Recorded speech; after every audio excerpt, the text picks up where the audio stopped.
Big TV భక్తి సమాచారం WhatsApp ఛానల్లో జాయిన్ అవ్వండి. అన్ని విశేషాలు ఎప్పటికప్పుడు తెలుసుకోండి.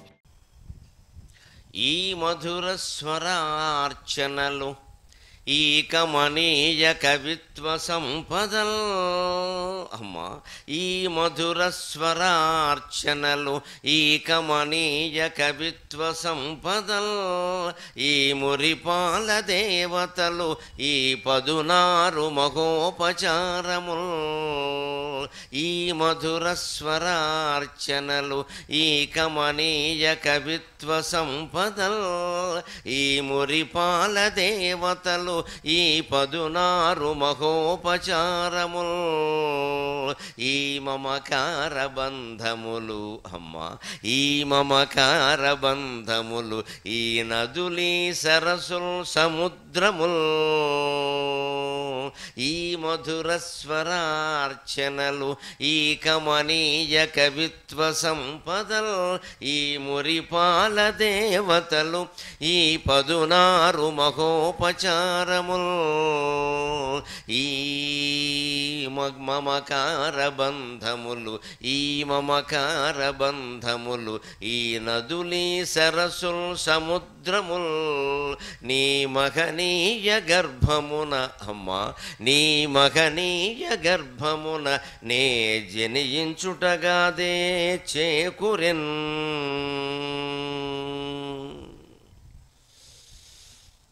భారతదేశంలో పుట్టబట్టి హిందూ ధర్మాన్ని అనుసరిస్తూ ఉండబట్టి మనకి కొన్ని అదృష్టాలు దక్కాయి.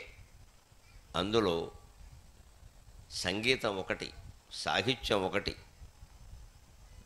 విగ్రహారాధన ఒకటి, దేవాలయాల్లో జరిగే ఉత్సవాలు ఊరేగింపులు ఒకటి. అందుకే ఈ మధుర స్వరార్చనలు ఎన్ని రకాలుగా సంగీతంతో భగవంతుడిని అర్చించే అవకాశం. ఈ కమనీయ కవిత్వ సంపదలు ఎంతోమంది కవులు నన్నయ్య నుంచి నా వరకు ఉండేటువంటి కవులందరూ రాసినటువంటి మహాసాహిత్యము పద్యాల రూపంలో భగవంతుడిని అర్చించడం. ఆ పైన ఈ మురిపాల దేవతలు, ఇటుపక్క శివుణ్ణి పెట్టుకున్నాం మనం, అమ్మవారిని, ఇటుపక్క ఆంజనేయ స్వామి పెట్టుకున్నాం. ఎక్కడా భేదం అనేది లేదు. నువ్వు వస్తూ కూడా కార్యకర్తలు ఏర్పాటు చేసిన విద్యుత్ విగ్రహాలని చాలా భాగం చూశాను నేను. వినాయకుడు ఉన్నాడు, కుమారస్వామి ఉంది, అమ్మవారు ఉంది, లక్ష్మీదేవి ఉంది, వెంకటేశ్వర స్వామి ఉన్నాడు, అందరూ ఉన్నారు. మన హిందూ ధర్మంలో ఉండే విశేషమేది. దేవతా రూపాలు అనేవి ఒకే దేవుడికి అనేక రూపాలు తప్ప ఎంతోమంది దేవుళ్ళను ఆరాధించేటువంటి పిచ్చి సన్నాసులు కాదు హిందువులు. ఒకే దేవుణ్ణి మనం అనేక రూపాల్లో ఆరాధిస్తాం. ఎందుకు ఇన్ని రూపాలు అంటే మన మనస్సు ఎప్పుడు వైవిధ్యాన్ని కోరుతుంది. ఒక మనిషికి అనేక రకాల బంధాలు ఉన్నాయా లేదా? ఆయన ఒక అమ్మాయి అనుకుందాం, ఆ అమ్మాయి ఒకళ్ళకి కూతురు, పెద్ద అయిన తర్వాత ఒకరికి భార్య, ఇంకొకరికి తల్లి. ఈ బంధాలన్నీ ఉన్నాయా లేదా? ఈ కూతురు తండ్రిని కాదంటుందా, భర్తని కాదంటుందా, కొడుకుని కాదంటుందా, మనవాళ్ళని కాదంటుందా? ఈ బంధాలన్నీ ఉండాలి. కేవలం ఆ కూతురుగానే అలా ఉండిపోయింది అనుకోండి, సన్యాసం పుచ్చుకొని ఏమీ ఉండదు. నువ్వు అందమా, ఆనందమా, చందమా ఏముంది కనుక? అలాగ ఒక మనిషికి ఇన్ని బంధాల ద్వారా ఒక ఆనందం ఏర్పడినట్టే ఆత్మకి కూడా అనేక రకాల బంధాల ద్వారా ఆనందం ఏర్పడాలి. కాబట్టి భగవంతుడు అనేక రూపాలు ధరించాడు. ఆయనే శివుడయ్యాడు, ఆయనే రాముడయ్యాడు, ఆయనే కృష్ణుడయ్యాడు, ఆయనే ఆంజనేయ స్వామి అయ్యాడు, ఆయనే వినాయకుడు, కుమారస్వామి, అయ్యప్ప స్వామి అన్నీ అయ్యాడు. రకరకాల యుగాల్లో, రకరకాల కాలాల్లో రకరకాల రూపాలు ధరించాడు. ఎందుకంటే ఆ కాలానికి ఆ ధర్మాన్ని కాపాడడానికి ఆ రూపం అవసరం కాబట్టి. అంచేది అలాంటి అవతారాలలోనే చాలా ముఖ్యమైనటువంటి శివుడు రూపాన్ని, ఆంజనేయ స్వామి రూపాన్ని అటు ఇటు పెట్టుకుని పక్కనే మధ్యలో ఉండి మాట్లాడేటువంటి అవకాశాన్ని కార్యకర్తలు నాకు ఇచ్చారు. నాకు చాలా ఆనందంగా ఉంది ఈ సన్నివేశం.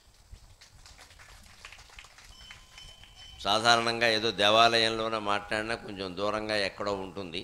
అలా కాకుండా ఇది చాలా ఆనందంగా ఉంది నాకు సన్నివేశం. ఇద్దరు దేవతలు మహానుభావులు, పైగా రుద్రవీర్య సముద్భవ అంటారు ఆంజనేయ స్వామిని. అందుకని శివుడి నుంచి ఆయన తత్వంతో ఆవిర్భవించిన వాడే ఆంజనేయ స్వామి. అటువంటి దేవాలయాల రెండింటి మధ్యలో ఉండి మాట్లాడేటువంటి అవకాశాన్ని నాకు ఇచ్చారు. చాలా సంతోషం. ఇవాళ మనం శివుడే ఆంజనేయుడుగా ఎలా అవతరించాడో, శివతత్వానికి ఆంజనేయ తత్వానికి ఉండే సంబంధం ఏమిటో తెలుసుకునే ప్రయత్నం చేద్దాం. ఈ మధుర స్వరార్చనములు, ఈ కమనీయ కవిత్వ సంపదల్, ఈ మురిపాల దేవతలు, ఈ పదునారు మఖోపచారముల్, ఈ మమకార బంధములు, ఈ నదులీ సరసుల్ సముద్రముల్, ఈ నదులీ సరసుల్ సముద్రముల్, నీ మహనీయ గర్భమున నే జనించుటగాదే చేకురెన్. ఇన్ని రకాల దేవతలు, ఈ దేవతలకు ఇన్ని రకాల అర్చనలు, ఇన్ని రకాల సంగీతాలు, ఇన్ని రకాల సాహిత్యాలు, ఇన్ని రకాల మమకార బంధాలు. అంతెందుకు ఈ నదులు, ఈ చెరువులు, ఈ సముద్రాలు ఇవన్నీ భారతదేశంలో పుట్టడం వల్లనే మనకి సహజమైన వారసత్వంగా లభించాయి. అంచేత పల్లెటూళ్ళలో మాట్లాడుతున్నాను కాబట్టి చెబుతున్నాను. చెరువులని, కాలువలని, కుంటలని అన్నిటినీ కాపాడుకోవాలి. చిన్న చిన్న చలమలని అన్నిటినీ కాపాడుకోవాలి. ఎంత చిన్న నీటి వనరు ఉన్నా దాన్ని కాపాడుకోవాలి. అవన్నీ మొత్తం ఎండబెట్టేసి రకరకాల కట్టడాలన్నీ కట్టేసి పూర్తిగా మంచినీళ్ళు కావాలంటే మళ్ళీ విజయవాడ నుంచో గుంటూరు నుంచో సీసాల్లో తెచ్చుకోవడం అనే దరిద్రం వచ్చింది ఇక్కడ. చాలా పల్లెటూళ్ళలో ఇదే ఇబ్బంది. ఇది లేకుండా మన నీటి వనరులన్నింటినీ మనం కాపాడుకోవాలి. ఆ నీరు సేవిస్తే మనలో మమకారం పెరుగుతుంది, అహంకారం తగ్గుతుంది. పూర్వం ఒక నానుడు ఉండేది, ఏమయ్యా ఈ మధ్య ఒంట్లో బాగోలేదన్నావు, బాగుందా అంటే గోదావరి నీళ్లు పడ్డాయిరా, కృష్ణా నీళ్లు పడ్డాయిరా అనేవాళ్ళు. అంటే గోదావరి నీళ్ళు కానీ కృష్ణా నీళ్ళు కానీ కడుపులో పడితే ఆరోగ్యాలు బాగుంటాయి, అనారోగ్యాలు తగ్గుతాయి అని నమ్మకం. అలా అనేవారు పాప. ఈ నదులు, ఈ రెండు నదులు లేని చోట ఉండేవాళ్ళు అందరూ ఏమనేవారంటే, ఆరోగ్యం బాగుందా, ఈ మధ్య బాగోలేదన్నావు కదా అంటే, గోదావరి నీళ్లు పడ్డాయి, కృష్ణా నీళ్లు పడ్డాయి, అందుకని బాగుంది అనేవారు. ఇవాళ ఆ గోదావరి నీళ్ళకి కృష్ణా నీళ్ళకి ఆ యోగ్యత ఉందా? కడుపులో పడితే లేని అనారోగ్యాలు వచ్చేలా ఉంది పరిస్థితి. ఎందుకంటే నదీ తీరాల్లో ఫ్యాక్టరీలు కట్టి, కర్మాగారాలు కట్టి వాటి బాపత వ్యర్థ రసాయనాలన్నీ నదుల్లోకి వదిలేస్తున్నారు. గోదావరి పరిస్థితి అంతే, కృష్ణా పరిస్థితి అంతే. విపరీతంగా దానికి అనుమతులు ఇచ్చేస్తున్నారు. వాళ్ళు ఏమో వ్యర్థ పదార్థాలను ఏం చేయాలో వాళ్ళు ఏం చేయడంలో వాళ్ళు డబ్బు ఖర్చు ఎందుకని ఊరుకుని శుభ్రంగా నదిలో కలిపేస్తున్నారు. అంతేకాదు ఇంకా చెబితే ఇబ్బందిగా ఉంటుంది కానీ చెప్పక తప్పదు. పట్టణాలకు సంబంధించిన డ్రైనేజీ, అన్ని రకాల డ్రైనేజీ మలమూత్ర వ్యర్థాలు సైతం నదుల్లో కలిపేస్తున్నారు. నేరుగా అందరూ చూసేలా కలిపితే బాగుండదు కాబట్టి పట్టుకుంటారని దూరంగా పట్టుకెళ్ళి ఎక్కడో కలిపేస్తున్నారు, అది నదిలోకే వస్తుంది. ఏ నది నీళ్లు ఈవేళ మనం తాగడానికి కాదండి, స్నానం చేయడానికి కూడా వీలుగా లేవు. నదులు, చెరువులు, కాలువలు ఎప్పుడైతే కోల్పోయావో మన మనస్సులో తడి కూడా ఆరిపోయింది. నది అంటే తడి, కాలువ అంటే తడి, చెరువు అంటే తడి. ఆ నీళ్లు లేనప్పుడు ఎలా ఉంటుంది, మనస్సు కూడా ఎండిపోయింది. అందుకని మన మనస్సుల్లో మమకారాలు కూడా ఏం లేవు. పిల్లల్ని తీసుకెళ్ళి 3 ఏళ్ళు రాకుండా హాస్టల్లో బారేస్తున్నాం. పెద్దాళ్ళకి మనకి 30 ఏళ్ళు వచ్చాక, వాళ్ళకి 60 ఏళ్ళు వచ్చాక పెద్దాళ్ళని తీసుకెళ్ళి ఓల్డేజ్ హోమ్లో బారేసాం.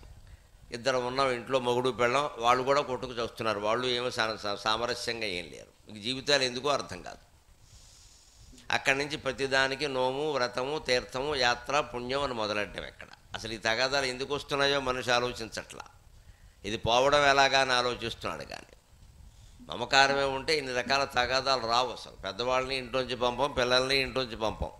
మన పిల్లలకి 6 సంవత్సరాలు వచ్చే వరకు మనమే చదువు చెప్పుకోవాలి. పూర్వం అలాగే ఉండేది వ్యవస్థ. మేమెవరము కూడా ఇక్కడ, నా వయస్సు కలిగిన వాళ్ళు ఎవరు కూడా 5 ఏళ్ళు రాకుండా బళ్ళోకి వెళ్ళేది. అసలు 5 ఏళ్ళు దాటాక 6వ ఏళ్ళలో ప్రవేశించాక పలక పట్టుకునేవారు. అప్పుడు ఆ పలక మళ్ళీ ఓ ఏడాది పాటు సరిపోయేది.